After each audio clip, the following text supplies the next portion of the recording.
So as we begin this first lesson, we're going to look at our notes now and begin to hopefully lay a foundation in your hearts and minds about theology. We're going to begin to consider um, this as a science. And we're going to begin to speak about some of the. I don't think I'm going to get much further than to begin to introduce some concepts that we have, some introductory concepts that I want to lay a foundation with as we begin this journey in theology. So let me just confirm, can everybody see the notes that are on our page? Are we all good? Can everybody see the notes? Somebody let me know, either unmute yourself or type in the chat. Yes.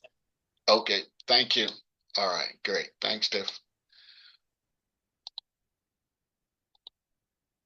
Okay, for generations, theology has been considered the queen of the sciences, and systematic theology the crown of the queen. Theology itself is often defined as the science of God and his works, and systematic theology is the systematizing of the findings of that science. So let's look at that. Let's kind of start to unpack these concepts. Theology being considered the science of God and his works, but systematic theology is putting the science of God and his works in a systematic way that we can explain, that we can look, that we can understand the information that we receive from the science of, if we can use this term, knowing God and his works. During our study, we will be primarily engaging in systematic theology to obtain an understanding of some of the concepts contained therein. This is very important, and that's why I'm taking my time with this, because when we say systematic theology, already I'm trying to get you into a mindset where you understand and appreciate the fact that as we begin to delve deeper into this study, that there is a system to what we are seeking to build. This knowledge, this understanding of God, there is a system to it. All right. Why is that important? Because what you're going to begin to discover and what's going to become more and more clear to you after you've spent these 8 weeks delving into some of the topics that we're going to delve into, you're going to begin to realize that even as you hear preachers and other people speak and teach, Sunday school teachers, whomever, people speak about God and the things of God, you're going to begin to realize some of the inconsistencies. All right. What am I saying? That there's not a system to what they're saying. Some persons, their theology has no system to it. You can't say one thing. You can't say that one thing is true and then come back and say the opposite when it relates to something else. No, there's a system. All right. And that system, if you're going to have a theological position, you need to be able to understand how that the system of that belief structure works. Okay, let me give you a quick example that maybe dive in a little deep, but hopefully I think you can handle the example. So, for an example, when it comes to salvation, all right. There are many doctrines that are out there as it relates to salvation. Some of you grew up in the church. You heard this. You heard the saying, "Once saved, always saved." There are others who grew up in the church and you heard it preached, or the concept being preached that if you don't maintain a certain lifestyle, do certain things, then if the rapture happens and catches you in the wrong position, in the wrong place, whatever, that you're gonna, no matter what you were doing for God, no matter if you used to serve God or you were in the church or whatever, if you happen to get the rapture comes and you're caught in the middle of a sin, you go into hell. All right, all of that is theology. All right, I'm not arguing whether it's right or wrong at this point. I'm just saying these are things that we think about. All right. There's a theology out there that says everybody, God did not save everybody. All right. We're going to look at this. There's a terminology called predestination. What does predestination mean? All right. The word in and of itself means to determine beforehand. So what are you saying? If we were predestined to be saved, does that mean that it was determined before we came to the world that we would be saved? See, when we start to delve into these concepts now, we got to think about our thinking. Because if we say that if we commit to the principle of systematic theology, and we say that we were predetermined, that God predetermined who would be saved before we were born, and so that's why He knows who would be saved and who would not be saved, then now we have a question about the fairness of God, the justice of God. What do you mean, Apostle? Yes, we do. Because are you saying then that God created some people to go to hell? And if He created some people to go to hell, how can we then get up and preach and say, for God so loved the world that He gave His only begotten Son, that whosoever will believe it on Him can have everlasting life? There is no system to that. You're not making sense. Your logic does not have a system to it. And so this is why we have to think about these things. Sometimes in isolation, these principles sounds good. All right. I have actually had the experience in my time of ministry of meeting persons who have said to me, Ivory, I am not going to be a Christian. I was born to go to hell. And so I'm going to live my life to the fullest. I'm going to enjoy myself because I know that I was not born to be saved. I've had people who have said that. Maybe you've not had that kind of an experience. I've had that. That's a theology, that's a way of thinking. But I'm saying to you, Christian leader, preacher, I'm saying to you, have you ever thought about what you teach and preach and what you believe? Because let's say you are one of those who believe that God predetermined who would be saved and who would not be saved. So then if that's the case, then that person may be speaking truth. That person may be speaking truth when they say that they know that they are one of those persons who was born to go to hell. Okay, and if that's the case, and they say that to you, then I assume that the only sensible thing for you to do is to not waste any more time witnessing to that individual. All right, I hope you're getting a grasp to begin to see how the principles of what you believe. I'm trying to use a somewhat extreme illustration, but it is true and it is practical to help you to begin to see that we have to think about our thinking and we have to make sure that there is a system to it. Because now, if we agree that if you take the position that God predetermined who will be saved and who will not be saved, who will go to heaven, who will go to hell before they came here, then how can you now preach and tell people they have the freedom to choose? You can't preach a gospel that says that we have free will if it has already been predetermined that you're going to heaven or you're going to hell. I hope, can I get some feedback there? Is anyone with me? Are you all still with me? Anyone getting this? Come on, y'all talk to me in the chat. Let me see. Uh, well, exactly, Jermaine. Then God wishing none should perish is really, I mean, in a sense, you just saying one thing, but that's not what you really mean. So you begin to see that um, if until we understand the system and put systems to our thinking, There's a lot of things we say, a lot of things we teach that we don't really even understand, first of all, and we don't even understand it for our own sake, much less to understand it from the perspective of helping others. All right, come on, anybody, y'all talk to me. Y'all give me some feedback. Whether you text in the chat or whether you unmute yourself. Come on, are y'all starting to get the gist of where I'm headed with this? You starting to see the importance? Come on, give me some feedback. Let me know that I'm making contact, that you're starting to see why this is so important.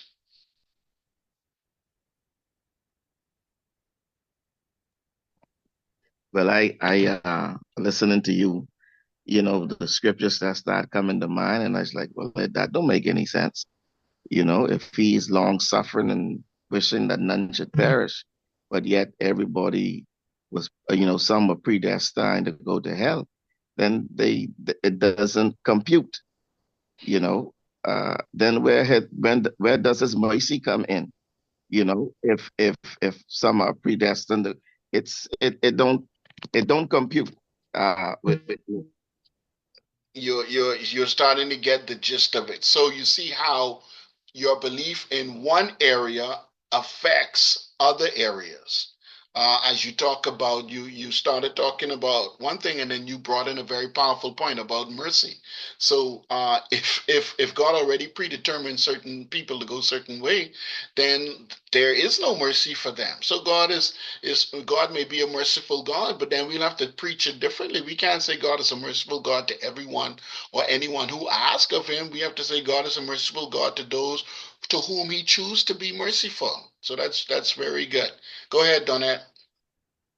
Um, what I my experience has been that people confuse predestination with all knowing, the all that God, that God is all knowing. Omniscience, So yes. because yes, I don't pronounce that word right. That's why I tried not to say No it. problem.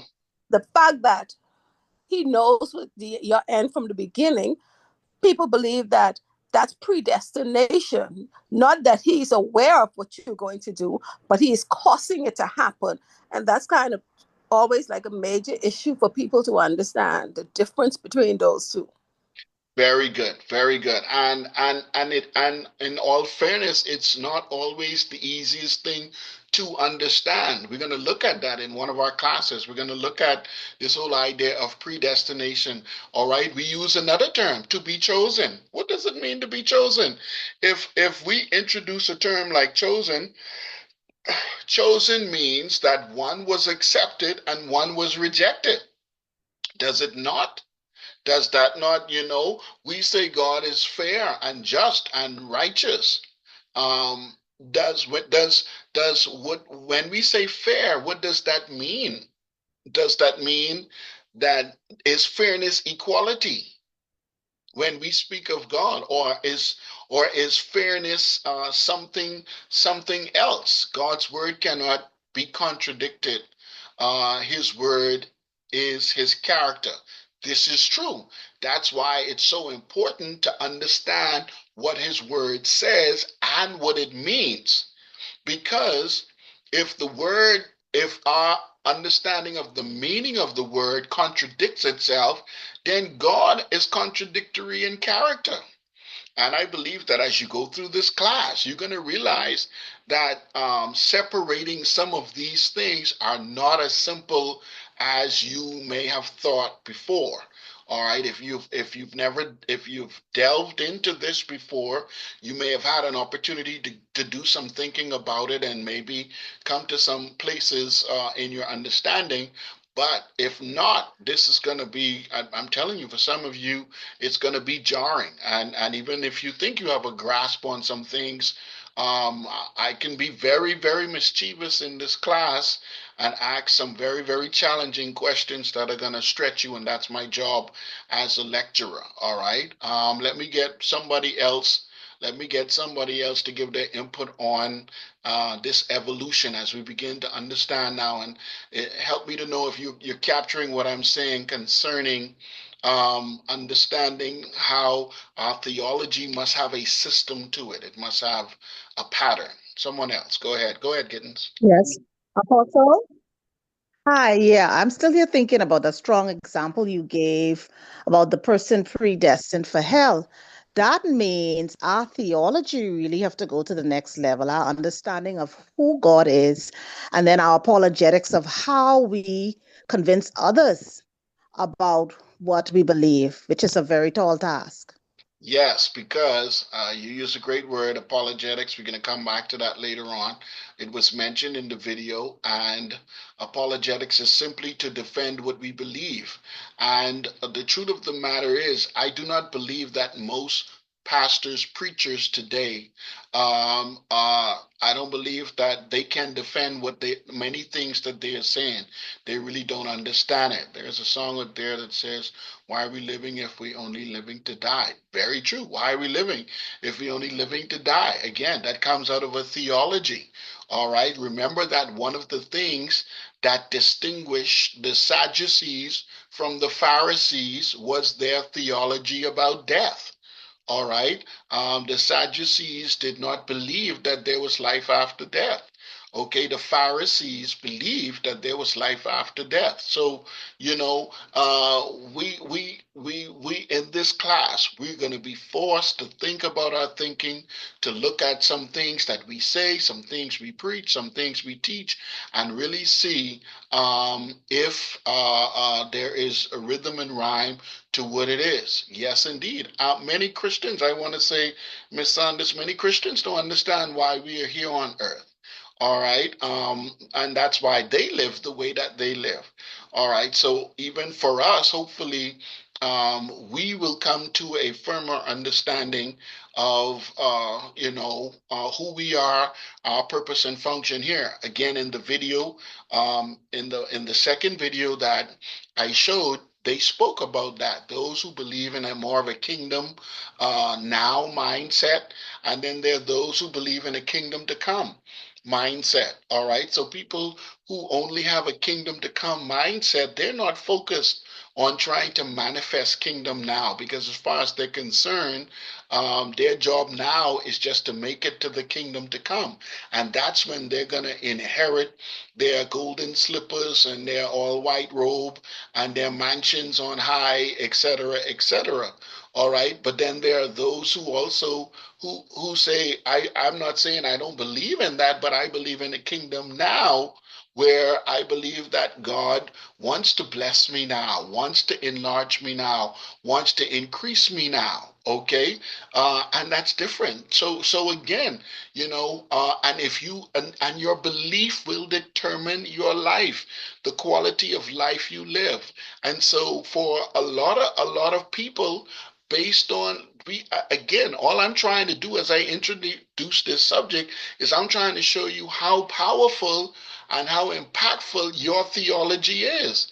You may not have really given a serious thought as you should have as to how powerful your theology is, but the truth of the matter is how you think about God, the things you think about God, what you think about God, your system of understanding God determines how you pray. How if you pray, because if God is only, I hear people say, let me give you, let's come closer, because some of those illustrations maybe was a little far out. Let me find some of you right here in this room, I'm sure there are some of you here who will say something like, if God have that for me, I'll get that. Okay, okay, that's a way of thinking, that's a theology. Where does that come from?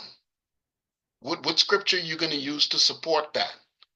Is that a true statement, or is that just something you say to make yourself feel a certain kind of way about how you're responding to whatever circumstance or situation you're in? Is that a way that you address rejection, that you overcome disappointment? Oh, if I didn't get it, God didn't have it for me. Is that really true? Does that really line up with the scriptures? I mean, we're going to challenge these things.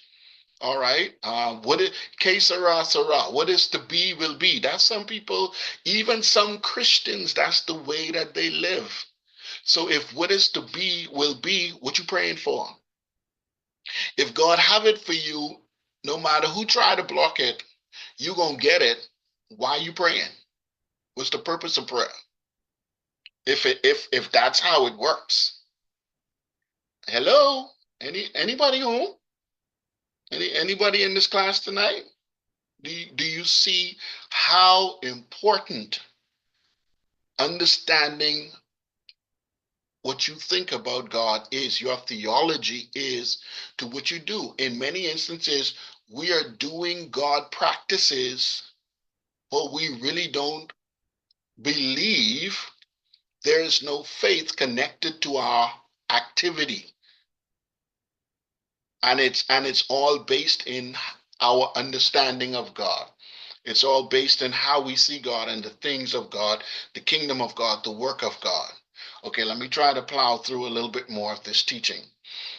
So, we are going to be approaching during this study. We will be primarily engaging systematic theology to obtain an understanding of some of the concepts that are contained over these next few weeks.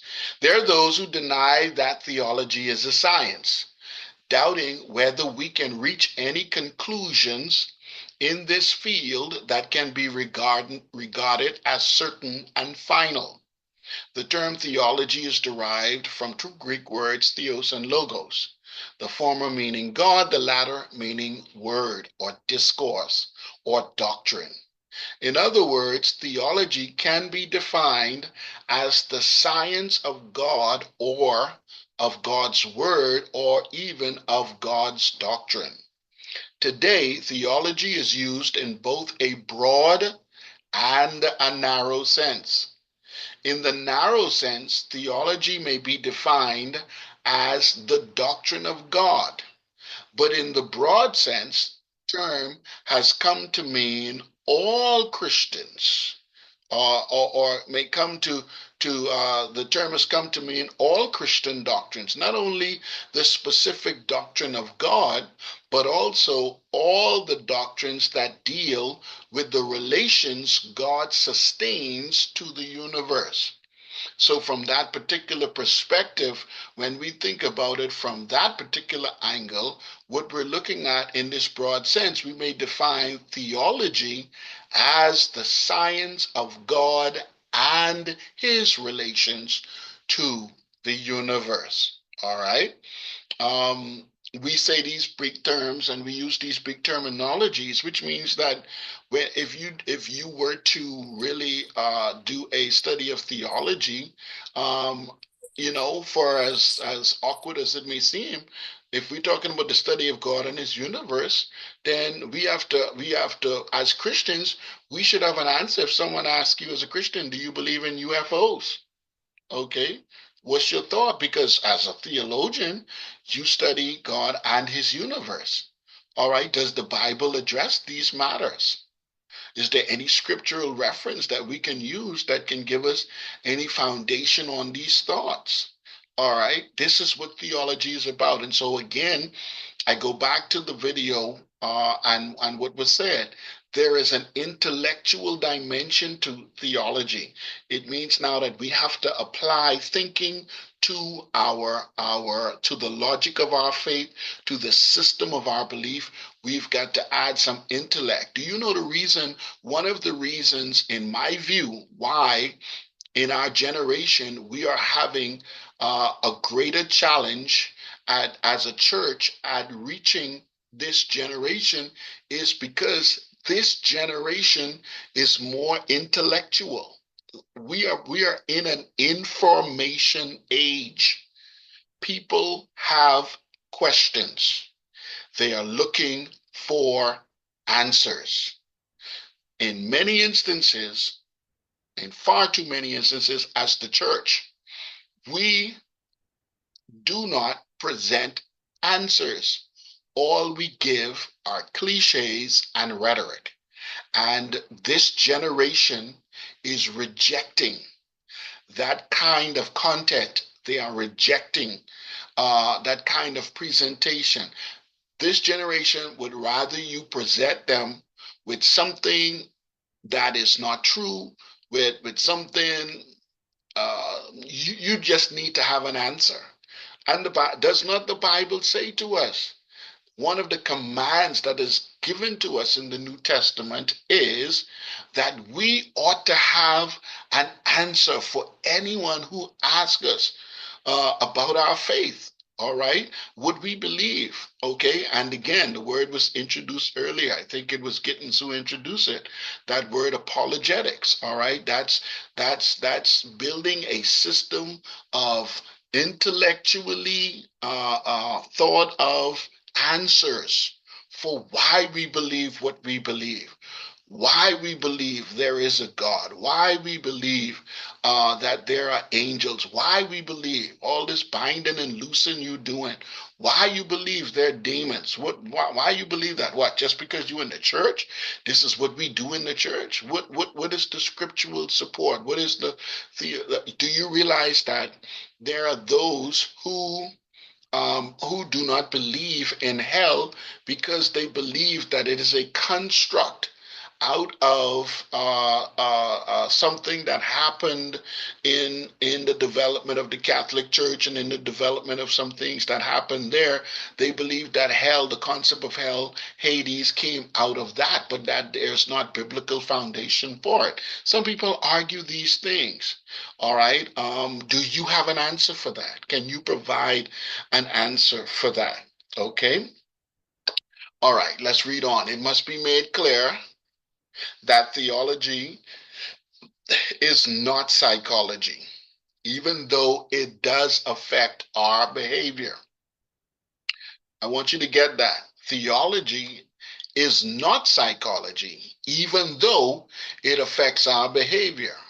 Neither is it merely ethics, even though it impacts our conduct.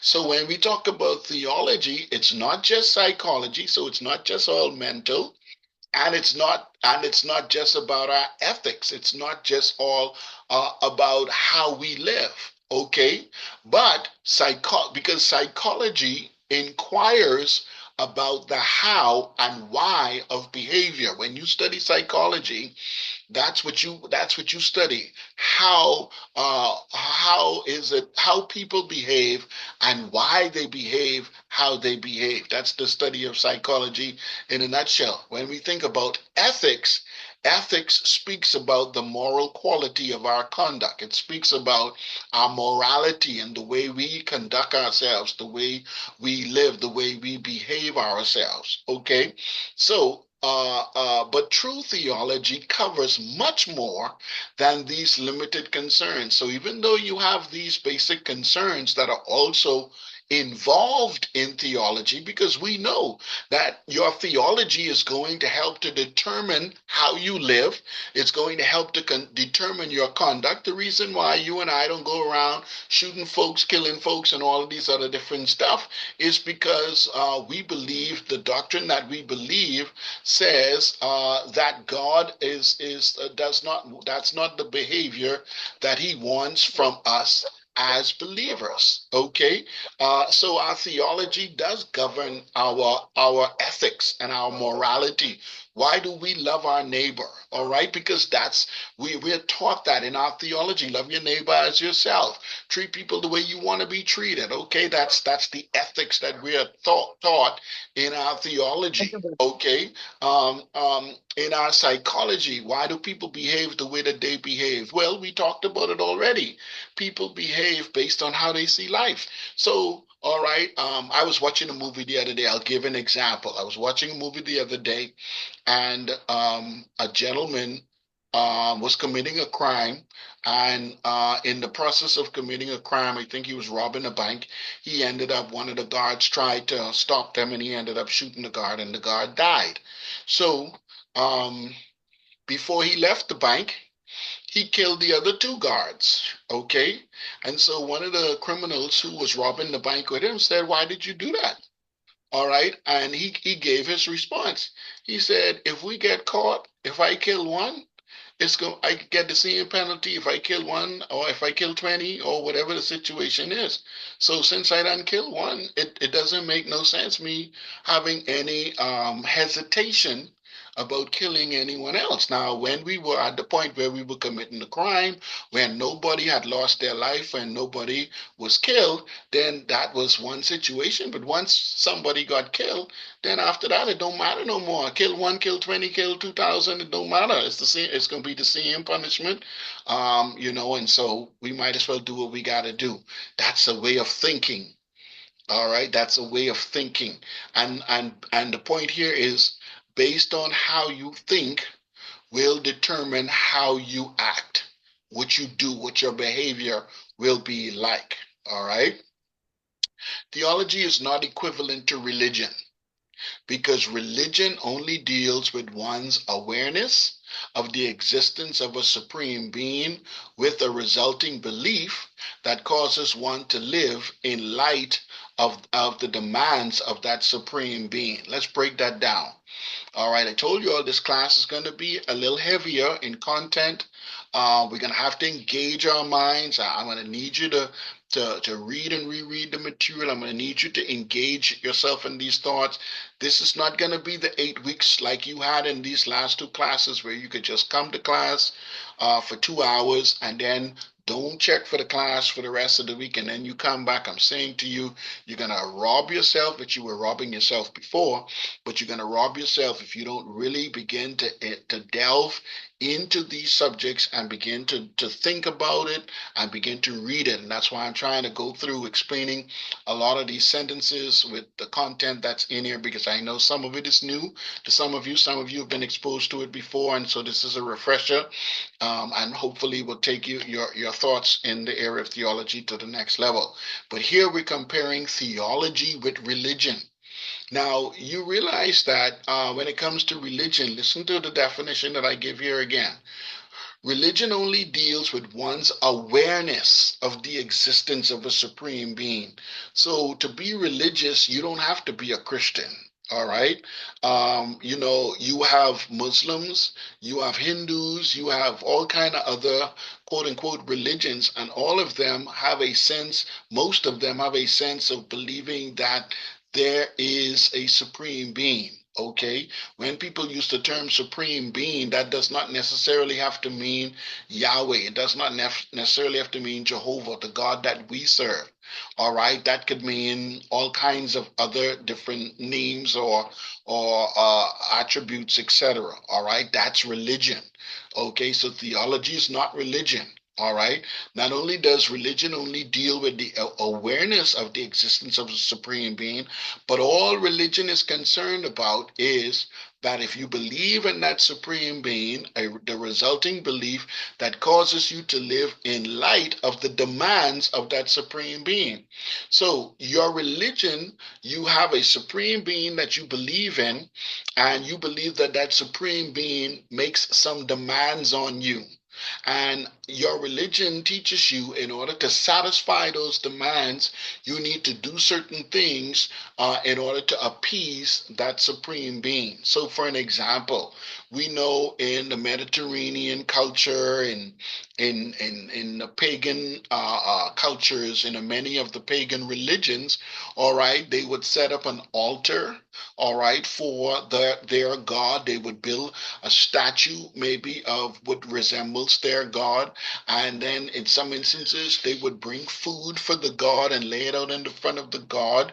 In some instances they would give their body to the god, whether that's true cutting themselves, whether that's true sexual immorality and different orgies and other things, whatever practices. The point being that they believed in the God, they believed that the God required certain things, and as a result of that, once they were to do those things, that would ensure they get a good harvest or a good year or whatever it is that they're seeking to get from the God. Okay? And so that's religion. Believing in a superior being, believing that the superior being makes some demands on us as an inferior being, and our doing whatever it is to appease that superior being, that's called religion in a nutshell. Religion can refer to some particular system of faith and worship to anyone or to anything. All right, we know enough. I'm sure you all in this class know enough to know that to be religious, you don't have to be a person that worships some other person or some other deity, but you have religions who worship things, okay, and they have holy objects that are things, trees, cows, other things, okay. The difference between theology and religion is that in theology, a man organizes his thoughts concerning God and the universe. So again, you see the significance of theology being organized thoughts, not just scattered thoughts here and there, but some kind of system, some kind of organized way of looking and approaching God, the things of God, the principles of God, the character of God, the word of God, whatever it is. Okay. The difference.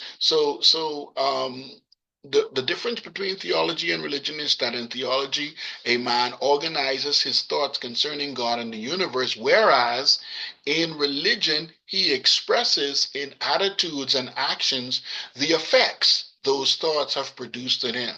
So theology organizes the thoughts, religion really expresses the effects that those thoughts have produced on him as a person because of his thinking. It can be suggested that our theology determines our religion. Our theology determines our religion. Theology is not the same as philosophy, even though they have practically the same objectives. If you ever have the opportunity to study philosophy, you will find a lot of similarities between theology and philosophy.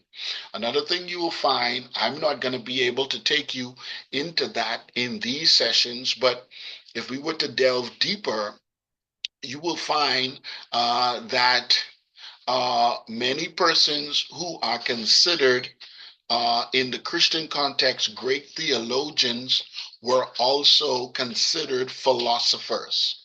All right, but do understand that there is a difference in the science and sciences of philosophy and theology. Let me explain. All right. So even though theology and philosophy have some practical similar objectives, their difference comes in their approach and their methodology of attaining their objectives. So theology and philosophy have a similar approach, all right, of being able to systematize some things. Because when you have a particular philosophy, there's a system to that as well. Philosophy seeks to organize ideas and thoughts into a system, a way of thinking as well. So that's why they seem very similar when you think about theology and you think about philosophy. All right, their objectives to organize thoughts and have an organized way of thinking can seem very similar, but the method of approaching and getting to that system and how that system is developed is different. While both seek for a comprehensive world and life view, theology begins with the belief in the existence of God and the idea that He is the cause of all things except sin. And we're going to come back to that. Oh, we're going to come back to that. Okay? Because, before it's all said and done, we're going to have to ask the question, all right, did God create sin? All right, did God create sin? We're going to need to look at that. All right, and I'm going to be interested in hearing what you have to say on that particular issue. Okay, because as far as I'm concerned, you all tell me God created all things. I'll leave that right there. I'm meddling tonight. I'm just laying foundation. So that was just a little mischief coming out right there. While both philosophy and theology seek for a comprehensive worldview of life and worldview of the world around us, theology, listen to this carefully, begins with the belief in the existence of God and the idea that He is the cause of all things, all right, except sin. All right. Philosophy begins with some other given thing and the idea that it is sufficient to explain the existence of all things. I give you an easy example of this. In theology, we believe that God created the heavens and the earth. That's what we believe the Bible teaches us. Philosophy, one of the philosophical ideas could be presented as there was a big bang that happened, and out of that bang, the atoms collided and different things started to happen, and this is how the world began. Okay, so what is the key component here? The key component here is that theology begins with God at the helm of creation, whereas philosophy may eliminate God or even may take him out of the equation, or and suggest that there it was just some chemical reaction, some biological reaction, maybe or a combination of both. But it approaches the idea of understanding the world around us and understanding life from a perspective outside of God. So, philosophy, now there is something that's called the Christian philosophy, but for the sake of clarity, let's not delve into that. For the sake of clarity, let's understand and let's define and understand at this time that philosophy and theology are two separate sciences, and they arrive to the conclusion of helping persons to organize their thinking, their mindset, but they approach it from two different ways, being the difference that theology approaches it from the perspective that there is a God and he is responsible for all things, and then philosophy coming up with its own logic, its own reasoning, its own explanation for things being the way that they are. Okay? Theology does not necessarily merely begin with the belief in the existence of God, it also holds that He has graciously revealed Himself to us. Oh, this is going to be powerful. This is going to be powerful because this is a major statement here, and we're going to look at this. I'm sure I'm not going to get a chance to really delve into this week, but next week I want to deal with this in more depth. Theology does not merely begin with a belief in the existence of God. That's good for a starting point. But one of the principles of theology is also that God that exists, we believe, listen to this carefully, that he has graciously revealed himself to us. This is very important. Man does not study God. God reveals himself to us. That's the theology that we believe. So when we say theology as the study of God, we're not. That's why in the illustration that was given in one of the videos, you can't see the science of theology like someone with a white coat taking apart a rat to try to find out how the rat is made up and all the organs and all of the different parts of the body and so on and so forth. No, we can't dissect God. So when we say theology is a science, you have to understand that in the definition of terms that we are using when we say it is a science. It is a science because we're analyzing. So we're not dissecting, but we're analyzing. What are we analyzing? Understanding that in order for us to have theology, in order for us to have anything to analyze or any information from which we can draw conclusions, it is God Himself who is the creator that has revealed. He has made Himself known to us. He is the one who initiates this information, this insight of Himself. And we are recipients of that knowledge. It's not that we have the ability to acquire this knowledge outside of Him. No, whatever knowledge we receive out of His grace and His goodness and relationship towards us, in that He reveals himself to us. So one of the things we're going to look at, let me see where my time is for tonight. Well, we almost done. One of the things we're going to look at in the next session is this whole thing of when we say revelation. What does that mean? Well, we're starting to look at this now from a more theological perspective, and we're understanding revelation does not mean what I sit down and study of God. It means what God reveals to me. During the time of my study, God makes himself known to me, and it is his prerogative to do so. He can choose to reveal himself, or he can choose not to reveal himself.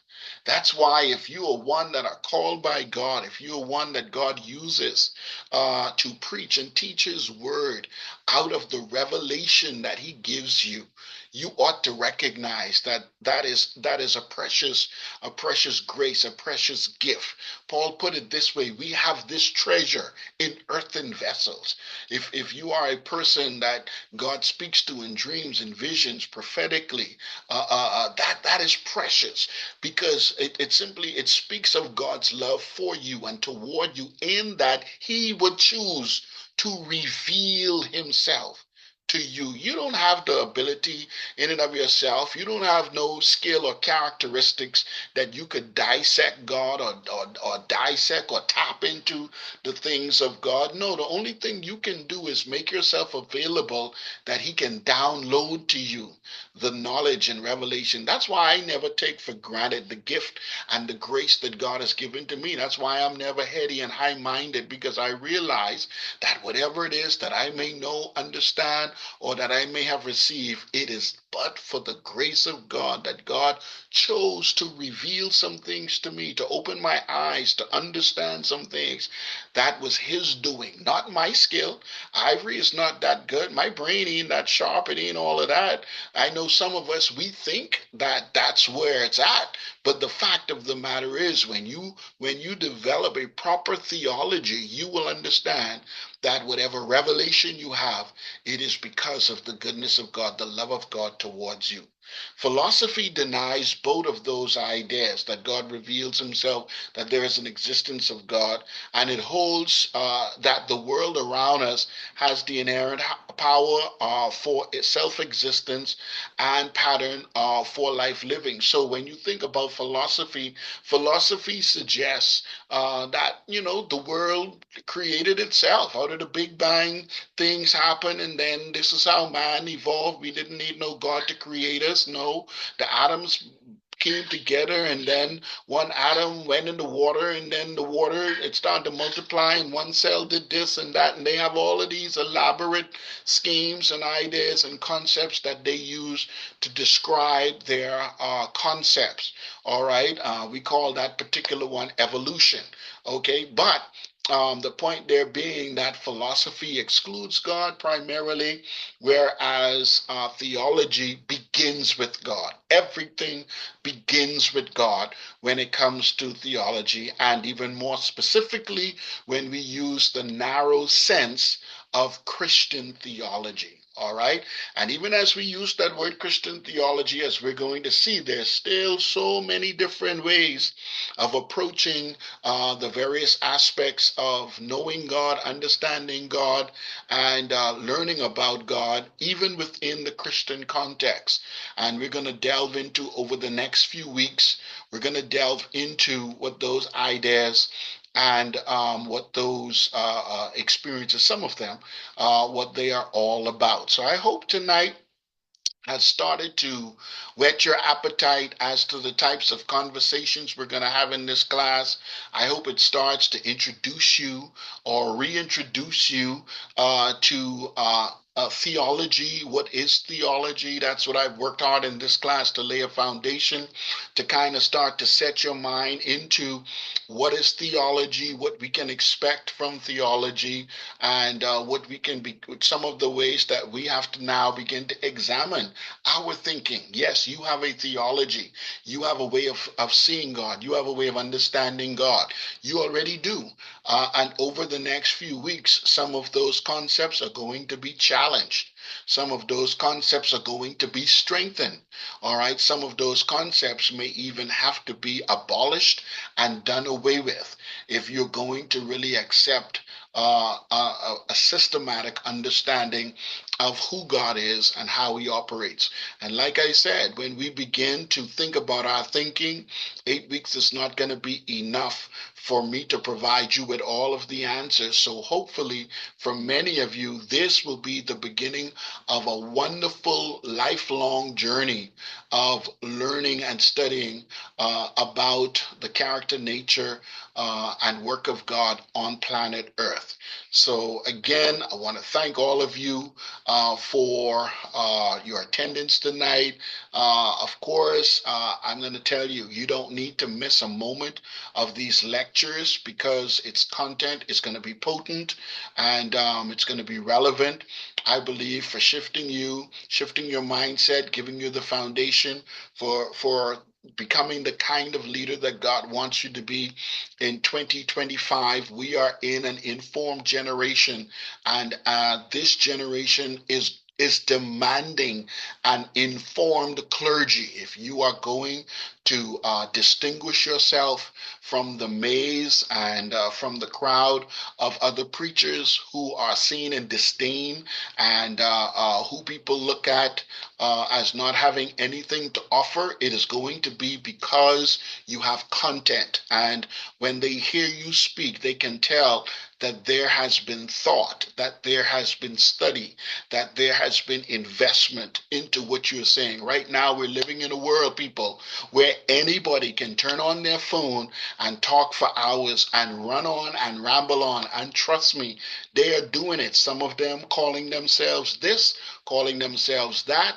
And they have people that are following and adhering to the things that they're saying. And you have to be taught. You need to develop in your thinking, develop in your theology, so that as a Christian leader, you can really become a defender of the faith when you hear error, even coming from persons who report to be a part of the family of God. You want to be able to constructively and with use of the Bible and with use of a systematic theology be able to dismantle foolishness. All right. And also not just to dismantle foolishness, but to help people lay a foundation as to, like I saw someone type inside the chat, you ought to be able to help people to understand what is the significance of their existence here on this planet at this time. Why is their life important? How is it important? Who is it important to? All right. Can their situation change? All right. Are they stuck in a cycle that this is just how life is going to be for them?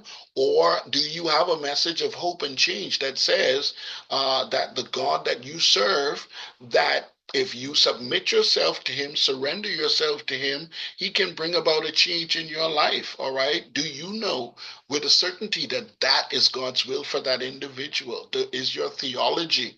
What is your theology concerning change? What is your theology concerning God and change? How much of our lives is predetermined? How much of our lives are open for us and flexible for us to determine our end? So who's going to determine what your tomorrow is going to be like? Is it you or is it God? You need to be certain about these things and scripturally sound as it relates to your understanding of these things. And herein you will find the strength to be a more powerful, more competent believer in Christ and an even more effective Christian witness, that you will be able to help those around you to be a more effective witness for Christ and messenger of the gospel of Jesus Christ. And so I want to encourage you with these words as we set sail.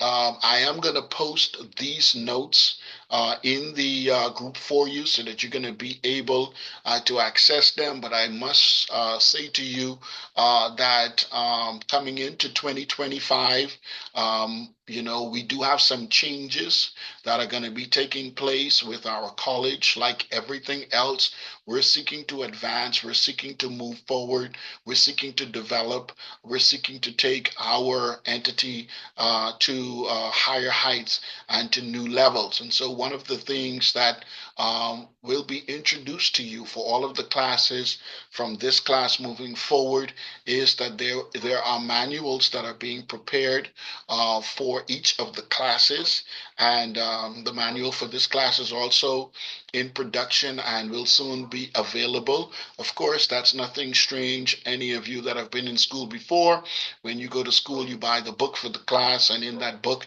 you have all of the material for your study for that particular class. Well, likewise, we are just structuring ourselves a little bit more professionally because we're seeking to elevate our accreditation, etc. And so there's some things that we must put in place as a college to make sure that we can give you the best service and serve you with excellence, as well as to elevate rank and stature in the sphere of academia. We want to distinguish ourselves in our school as the best, if not one of the best, if not the best theological entity in the Bahamas. And who knows, maybe in a short time, we'll be the best one in the Western Hemisphere. All right. Don't kill me for dreaming. I'm a dreamer. I believe God can do great things, exceedingly abundantly above all that we can ask or think. But we must put in the work to make these things possible so that our dreams can come true. So that book is in production, and hopefully it's going to be available to you. But in the meantime, we will do as we have done before and provide you with some supplementary notes for your reading and your purview. All right, so I'm going to stop there for tonight. And if there are any questions or comments,